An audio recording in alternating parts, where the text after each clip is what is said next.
What's up, YouTube? This is John Helm with Helm, Woodshop, and Smithy, back with this channel's first woodworking video. As the name of the channel implies, Helm, Woodshop, and Smithy, I'm not only a blacksmith, I am also a carpenter or woodworker, whatever you want to call it.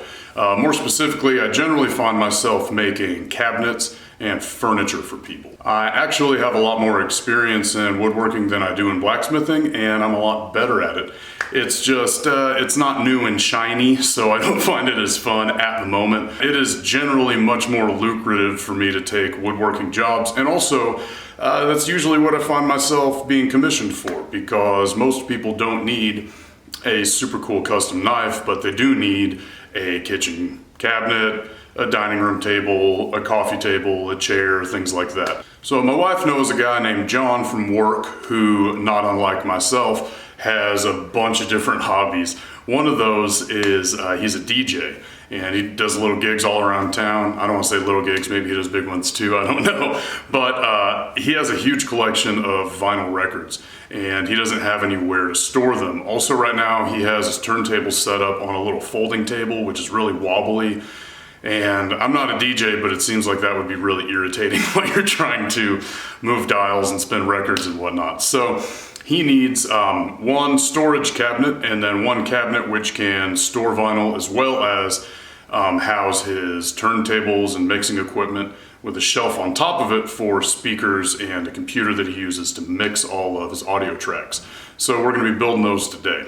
So I have a pretty good general idea of how these are going to be put together and how big they're going to be, but before I can start touching a saw blade to all the wood I just bought, I need to finalize all the dimensions and the design. So, time to draft this thing out.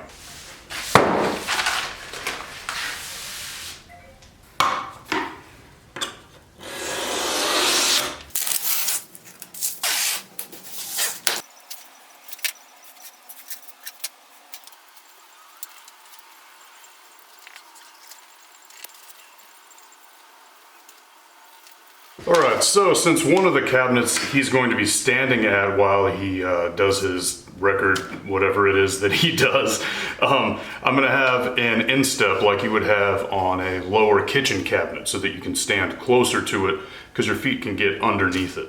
The other one, since it's just a storage cabinet, it doesn't need to be as deep, and it's also not going to have a little kick area for you, because it's just going to go up against a wall. A record is only 13.5 inches square while it's in the case. So I'm going to make this one about 16 inches wide. The reason I'm not going to make it more narrow than that is because it's going to be just a hair over 3 feet tall, and I want it to be stable. If this was any more narrow than 16 inches, it would be really wobbly. 16 inches is about as narrow as I'm willing to go on something that tall. The other one will be 23 inches. It's going to have a 24-inch countertop. It'll basically be a lower kitchen cabinet with no doors on it. And these spaces will be 12 inches wide. They will be, let's see, that'd be 14 inches tall. And that should give us perfect dimensions to fit this in the area where he needs to fit it, as well as to store plenty of records. And I think this is going to come out really cool.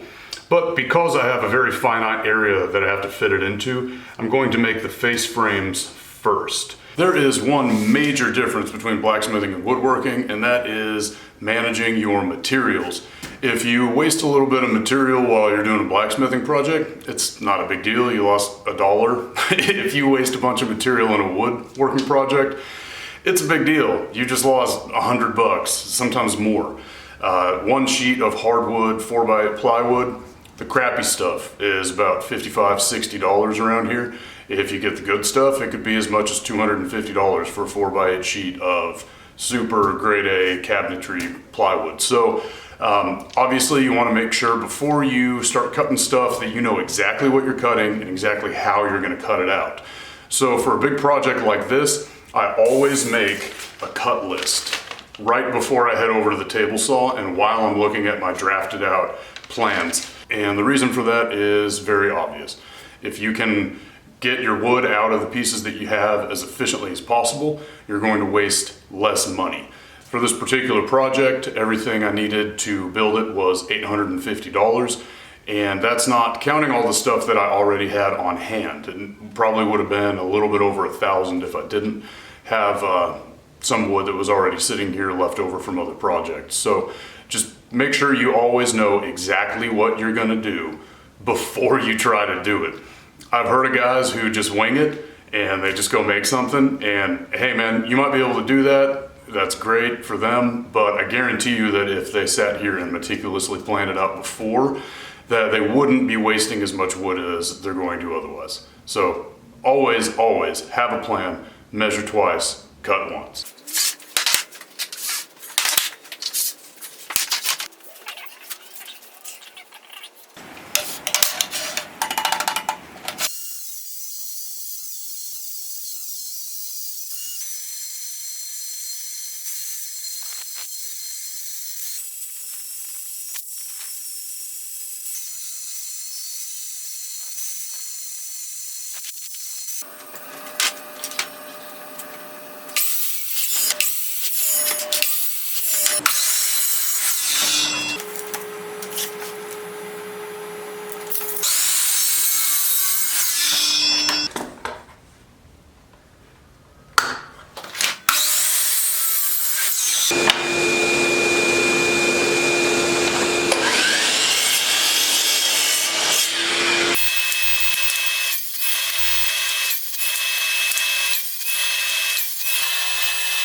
I have all my face frame pieces cut up now. Everything is perfectly 90 degrees. They are all the exact same length. It's very important that you have very accurate cuts for your face frames. Otherwise, you'll have a face frame that isn't square and it won't stick on straight to your cabinet. It'll make everything look like Pee-wee's Playhouse. So now that I have all that tedious work out of the way, it is time to join these together.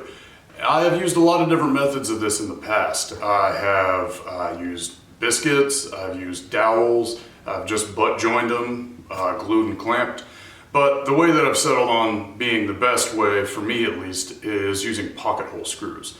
The pocket hole screws, when you put them together, pull the pieces together and essentially clamp them. So with just a few drops of glue, a couple pocket hole screws, now you have the bond of the glue and you have the mechanical support of the screws holding them together. It makes a very sturdy face frame.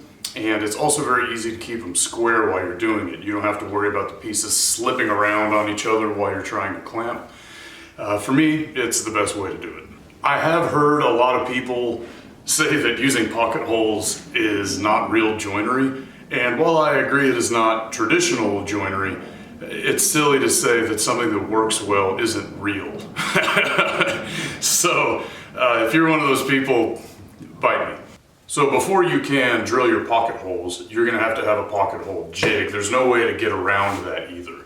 There's no at-home ghetto rig that you can make yourself. You're gonna have to purchase one.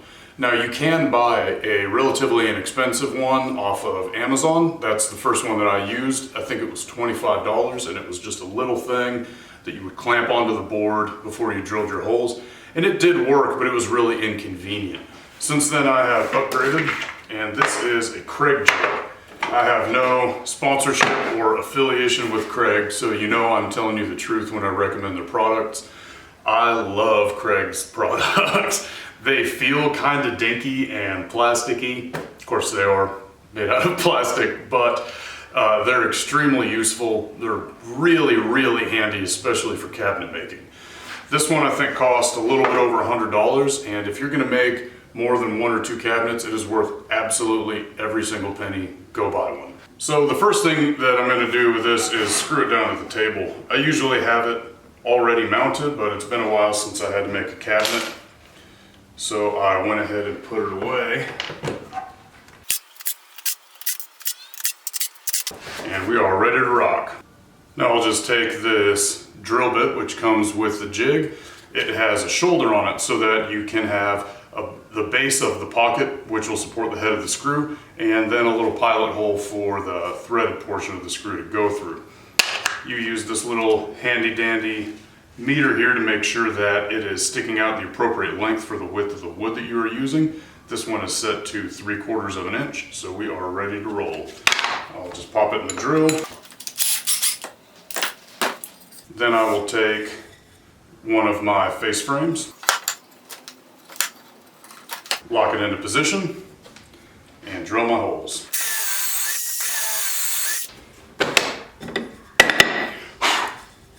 When you're drilling your pocket holes, pay attention to which side of the wood looks better. You want to drill your holes in the ugly side of the wood because it's going to be hidden once it's installed on the cabinet.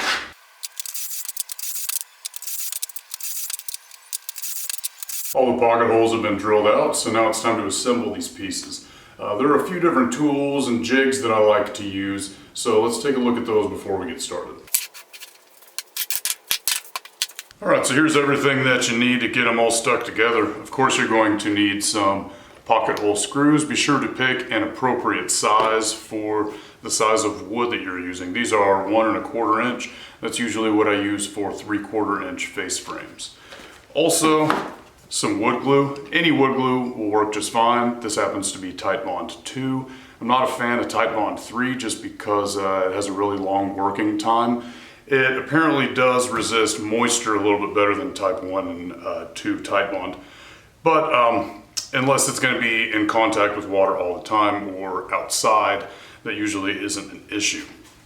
Now the main problem you're going to have when you're assembling these is that the pieces of wood are going to want to walk around on you while you're driving in your screws. And so in order to combat that, I have these little 90-degree jigs, which are just 2 pieces of plywood that I stuck together, ironically, with pocket holes. And I also have these right angle jigs with holes for clamps. So the best way that you're going to combat not having a flush fit up after you put in your screws is to hold everything in place as tightly as possible and from as many different angles as possible. So I'll be taking 2 pieces of wood, placing them here and clamping them down. Then I'll take this jig, place it inside and clamp the wood to that as well. Then I'll clamp the whole thing down to the table to make sure that the faces remain flush. If you do it this way, you will still likely have a very small amount of movement in the wood, but it is such that it's very easy to fix with just some sandpaper or a hand plane. So let's get started.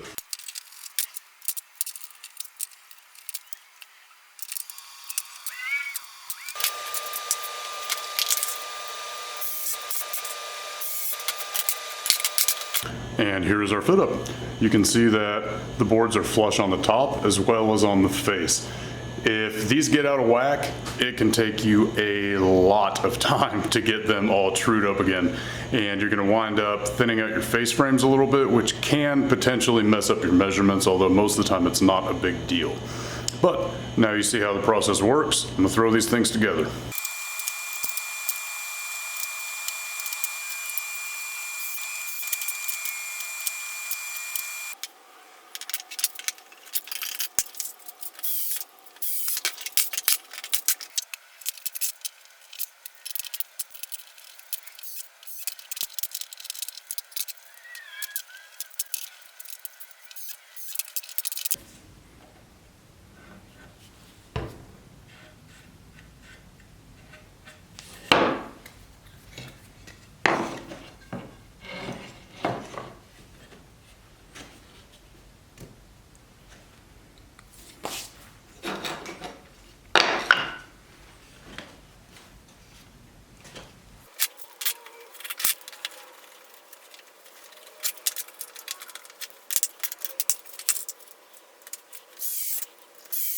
One face frame down, one to go.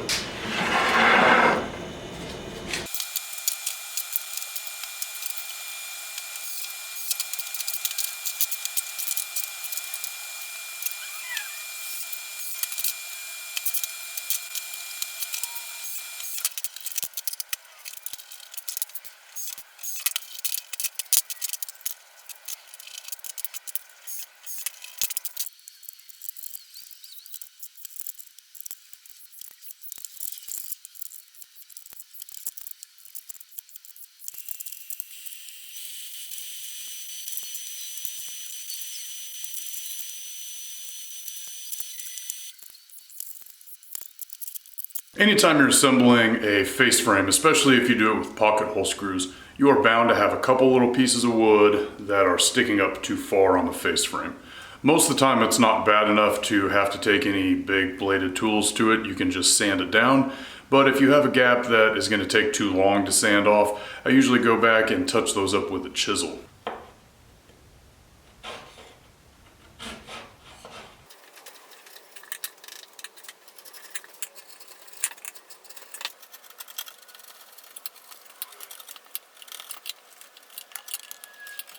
And that's all there is to it, man. I got these all flushed up with a chisel to where you can just barely feel the lip at all with your finger, which is where I want it to be just before sanding.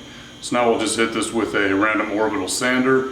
I'll work from, I'll probably start at 120 and then move to 220 grit, and then it'll be ready to stain and seal. Making a face frame doesn't necessarily have to be for a brand new cabinet. You can actually just make some new face frames to freshen up some old beat up cabinets.